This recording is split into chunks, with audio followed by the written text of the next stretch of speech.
Halo warga sipil sekalian, selamat datang di Tema Makan, konten yang akan menemani sarapan, makan siang, dan makan malam Anda. Bisa juga dipakai buat tidur. Oke, sudah lama kita tidak bersantai bersama, bercerita ria, membuat konten ini, konten yang paling gue sukai dan paling gue cintai, yaitu Tema Makan. Kenapa gue sukai dan cintai? Kalian sudah tahu sendiri, karena ya konten ini paling effortless. Tidak ada editing, tidak ada skrip, tidak ada sinematografi yang luar biasa. Cuma gue ngomong di depan kamera, terus gue katu. Dan kenapa konten ini gue buat? Ya simple, bukan untuk menghibur kalian, bukan untuk menemani kalian, bukan untuk mengedukasi kalian. Karena untuk AdSense. Jadi ya, it's all about money bro. Nah, cerita yang bakal gue pilih di Tema Makan kali ini, itu cerita yang santai. Karena kita kan lagi masuk minggu tenang. Besok juga udah pemilu, ini udah jam 10 malam. Dan cerita ini soal dinasti serta tiga kubu yang lagi berebut kekuasaan. Yang mana dalam perebutan kekuasaan itu mereka saling bersekutu dan menikam satu sama lainnya. Ya, gue ngomong dinasti, gue ngomong politik, gue ngomong tiga kubu yang berebut kekuasaan. Tapi jangan salah paham. Yang gue bahas bukan apa yang terjadi di Indonesia. Karena ya di Indonesia tidak ada dinasti. Dan tidak ada tiga kubu yang hipokrit, yang kadang bersekutu, kadang saling menjatuhkan. Nggak ada. Indonesia semuanya sempurna, indah, dan luar biasa. Cerita yang gue bahas ini backgroundnya ada di negeri Tiongkok atau Cina. Dan cerita tersebut bertajuk Romance of Three Kingdom atau Samkok atau Kisah Tiga Kerajaan. Oke, buat kalian yang tumbuh dengan PlayStation, mungkin nggak asing sama game Dynasty Warrior kan? Itu kan seru banget, ya kan? Nah, Romance Three Kingdom adalah basis cerita dari game Dynasty Warrior ini. Asumsi gue adalah semua yang main PlayStation pasti pernah main Dynasty Warrior, dan kalau udah main Dynasty Warrior maka nggak asing dengan nama Liu Bei, Lu Bu, Cao Cao, Guan Yu, Zhang Fei, Zhou Yun, dan lain sebagainya. Atau Ling Tong gitu, salah satu karakter favorit kita semua. Nah, gue sendiri tahu cerita ini bukan dari Dynasty Warrior, tapi dari novelnya yang berjudul Samkok. Jadi novel ini based on true story, tapi banyak bubunya. Ada yang bilang 70/30, ada yang bilang 60/40. Tapi intinya adalah kombinasi antara realita dan fiksi. Dan gue baca novel ini waktu kelas 3 SD, yang mana tebalnya luar biasa Bapak Ibu semua. Itu kalau buat nimpuk orang-orangnya bisa mati gitu. Gue masih ingat banget segini ya kalau nggak salah novel Samkok itu, dan covernya itu merah membara, ada aksen kuningnya. Sampai sekarang itu mempengaruhi konstruksi berpikir gue, karena apa yang gue dapat dari novel tersebut. Nah, kalau kalian pikir game Dynasty Warrior itu udah seru banget ceritanya, maka gue bisa bilang novel ini jauh lebih seru lagi. Kenapa demikian? Karena kalau di game, lu kan ngikutin ceritanya based on karakternya ya. Jadi endingnya tuh bisa beda-beda banget. Tapi kalau di novel ini lu dikasih alur secara keseluruhan, yang mana dinamikanya itu sangat luar biasa sekali. Kalau gue ceritain alurnya dari awal sampai akhir, maka video ini mungkin akan berdurasi 3 jam, 4 jam. Pasti gue yakin lebih panjang daripada Dirty Food ya. Tidak memungkinkan untuk keadaan sekarang gue menceritakan dari hulu ke hilir. Dan di sini gue memilih untuk menceritakan kepada teman-teman satu hal dari novel ini yang sangat penting buat hidup gue, yaitu soal politik dan kompleksitas manusia yang tergambarkan di tiga penguasa dalam cerita novel tersebut, yaitu Liu Bei dari Su, Cao Cao dari Wei, dan Sun Quan dari Wu. Dan yang kayak gue bilang tadi, waktu gue pertama kali baca Samkok ini, itu konstruksi berpikir gue kayak dibongkar terus disusun ulang. Kenapa demikian? Karena waktu itu umur gue kalau nggak salah belum sampai 12 tahun ya, masih sekitar 10 tahun atau 9 tahun gitu. Dan persepsi gue tentang kepribadian manusia itu ya sangat sederhana. Kalau orang baik ya pasti akan selalu baik dan pasti akan selalu menang. Orang jahat pasti akan selalu jahat dan selalu kalah. Dan tidak ada ruang untuk orang yang realistis dan oportunis gitu. Tapi apa yang terjadi di novel itu buat gue, kok gini ya? Harusnya kan yang menang ini. Kok dia malah paling menderita? Nah, dia ini kan jahat, kenapa dia dapat kayak gini? Kenapa dia melakukan ini? Dan lain sebagainya. Itu experience yang gue dapat dari novel itu. Dan gue sangat menyarankan teman-teman kalau punya waktu dan kemampuan untuk baca novel itu, it's worth to try. Gitu. Cerita Romance of Three Kingdom ini berlatar belakang di zaman Dinasti Han. Di penghujung Dinasti Han, waktu itu udah mulai rontok ya, karena udah 400 tahun memimpin, ternyata mereka melewati zaman keemasannya dan menuju zaman kehancurannya. Ya, kenapa mereka rontok? Karena kasus korupsi, para kasimnya sangat rakus, sangat lama, mereka suap-menyuap gitu, para pejabatnya bobrok dan lain sebagainya. Banyak pemimpin boneka silih berganti, naik jadi kekaisaran, mati, ganti lagi, dan lain sebagainya. Nah, keadaan itu akhirnya menimbulkan pemberontakan di mana-mana, dan salah satu pemberontakan yang paling berdampak pada dinasti Han jelas pemberontakan Turban Kuning. Jadi kalau kalian main di Dynasty Warrior, misi pertama pasti yang melawan orang-orang pakai baju kuning. Nah, itulah pemberontakan Turban Kuning. Yang mana waktu itu kalau nggak salah nama jenderalnya He Jin ya. He Jin itu ngumpulin panglima-panglima di berbagai daerah Tiongkok untuk menumpas pemberontakan tersebut. Dan di antara panglima-panglima itu ada yang namanya Yuan Shao, pemimpin utara, ada yang namanya Dong Zhuo, panglima yang brutal, ada yang namanya Sun Jian, bapaknya dari Sun Quan, serta Cao Cao yang waktu itu masih relatif muda, dan Liu Bei yang waktu itu masih relatif muda. Nah, fokus yang bakal kita bahas itu ya anak dari Sun Jian yang namanya Sun Quan, Cao Cao ini, dan Liu Bei ini. Jadi singkat cerita ya udah pemberontakannya dipadamkan, He Jin-nya dibunuh Kasimnya dibantai Dong Zhuo, Dong Zhuo-nya berkuasa, Dong Zhuo punya lubu. Ternyata Lubu mengkhianati Dong Zhuo karena masalah cinta. Terus Lubu dikalahin sama gabungan aliansi antara Liu Bei, Cao Cao, dan akhirnya banyak perperangan, pertempuran terjadi. Tiongkok waktu itu terbagi dari 3 kerajaan besar. Yang gue sebutin tadi, Su, Wu, sama Wei. Su itu dipimpin sama Liu Bei. Nah, Liu Bei ini karakternya itu kayak protagonis pada umumnya. Main karakter pada umumnya. Baik, bersahaja, arif, menghargai persaudaraan dan persahabatan, dan di sekelilingi orang-orang yang sangat kompeten. Ada Zhou Yun, Ma Chao, seorang kalian jenius bernama Zhuge Liang, Pang Tong. Dia punya 5 jenderal macan, dia punya 2 sworn brother, 2 saudara sesumpah dia yang emang jago-jago bertempur, Zhang Fei dan Guan Yu. Saking dihormatinya di Cina itu bahkan dianggap sebagai dewa. Dan di Indonesia pun ada patung dan kuilnya, saking luar biasanya sosok bernama Guan Yu ini. Nah, Liu Bei sendiri misinya sebenarnya dia nggak kepikiran untuk jadi kaisar awalnya. Dia nggak kepikiran untuk jadi raja. Dia itu cuma pengen memperbaiki dinasti Han yang waktu itu udah mau ambruk dan melanjutkan kekuasaan dinasti Han. Orangnya Han banget lah.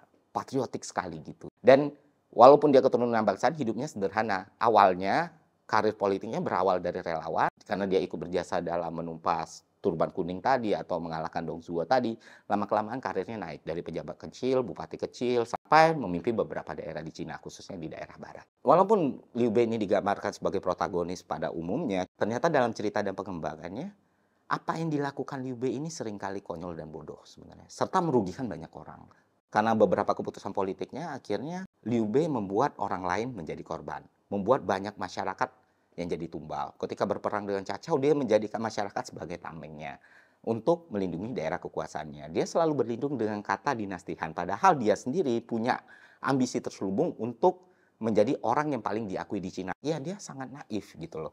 Waktu Guan Yu terbunuh sama Liu Bei kehilangan rasionalitas, walaupun Zhou Yun dan Zhuge Liang udah bilang jangan diserang, jangan nyerang, dia akhirnya nekat nyerang, dan hasilnya adalah ratusan ribu prajurit tewas, banyak jenderal yang mati, dan dia pun harus melarikan diri ya, sampai akhirnya dia meninggal karena jatuh sakit.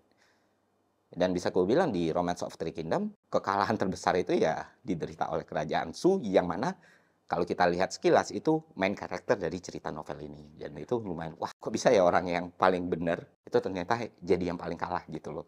Karena apa yang terjadi dalam kehidupannya dan keputusan-keputusan yang dia ambil. Liu Bei banyak melakukan keputusan-keputusan yang keliru. Ketika ditawarin jabatan dia menolak, dan ternyata ketika dia pergi ke daerah yang dia harusnya bisa kuasain atau harusnya bisa dia lindungi, itu dihancurkan. Orang-orang yang berharga buat dia, orang-orang yang emang membantu dia, itu harus menjadi korban.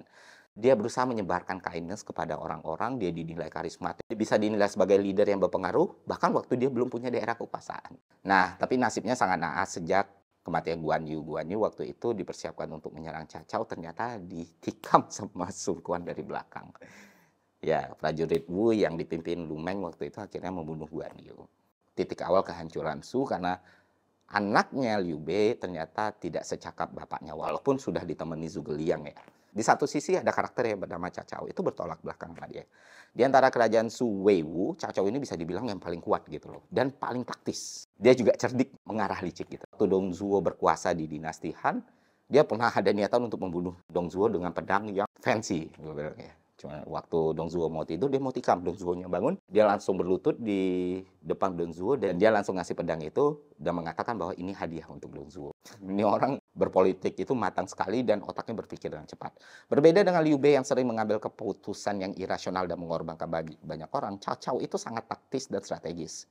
Ketika dia tahu ada jenderal andalan dia terkepung, Dia sebenarnya bisa ngasih bantuan, tapi setelah dia hitung-hitung kalau dia ngasih bantuan lebih banyak lagi orang yang mati dan dia mungkin kehilangan panglima yang lain. Akhirnya dia memilih untuk retreat. Akhirnya keputusan itu menyelamatkan pasukan dia sendiri dan jenderal-jenderal dia sendiri. Yang menarik adalah Cao Cao itu mati paling cepat gitu. Bahkan dia mati sebelum Liu Bei meninggal gitu karena sakit. Nah, Cao Cao ini juga hampir sama dengan Sun Quan ya, level pragmatisnya ya. Tuh mereka menyerang Lubu, dia bangun kerjasama dengan Liu Bei. Waktu Lubu itu ketangkep, itu juga sangat, wow, luar biasa ya. Lubu itu kan selalu digambarkan sebagai karakter yang paling kuat, paling perkasa, yang bisa menghabisi ribuan prajurit. Dan biasanya karakter-karakter seperti ini kan digambarkan sangat kesatria. Kayak kematiannya bakal epic atau dia bakal diserang ribuan orang. Tapi nggak dengan Lubu di cerita Romance of Three Kingdoms atau Samkok ini. Ketika dia di pojokan Liu Bei dan Cao Cao, dia ditangkap. Yang dia lakukan bukan melawan atau mempertahankan harga diri, tapi menunduk, nangis-nangis, minta ampun, dan bahkan menjual dirinya sendiri ke Cao Cao. Cao Cao sempat tertarik dan ingin memaafkan Lubu dan memanfaatkan Lubu sebagai panglimanya. Tapi lu tahu siapa yang ngehalanginya? Selain penasehatnya ternyata Liu Bei yang ngomong ke Cao Cao, udah lo bunuh aja. Liu Bei yang baik ini nyuruh bunuh aja, dia udah ngianati dua ayah angkatnya, udah nggak worthy ini orang. Ini orang baik nih yang ngasut orang jahat untuk membunuh. Akhirnya ya udah, tak berapa nyawa yang udah direbut sama Cao Cao ya teman. Cuman ada cerita-cerita menarik, detail-detail kecil yang bikin gue, oh kok dia bisa gini ya. Salah satunya ya hubungan dia sama Guan Yu, yang sworn brother-nya si Liu Bei ini. Waktu berperang dengan pasukannya Wei, dia nangkep Guan Yu, terus dia tawarkan Guan Yu untuk pindah ke sisi dia. Guan Yu menolak, dan apa yang dilakukan Cao Cao? Tidak menyiksa, tidak mengurung. Karena menghormati kebijaksanaan dan kekuatan Guan Yu, dan dia kagum dengan Guan Yu, dia lepas gitu aja.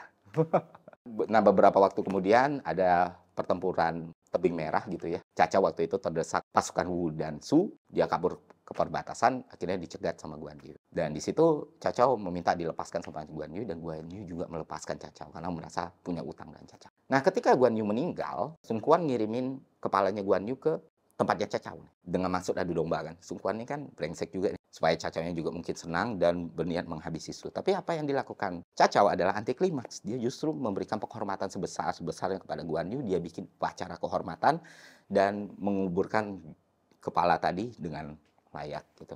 Ya, bentuk dia sangat menghargai seorang yang bernama Guan Yu.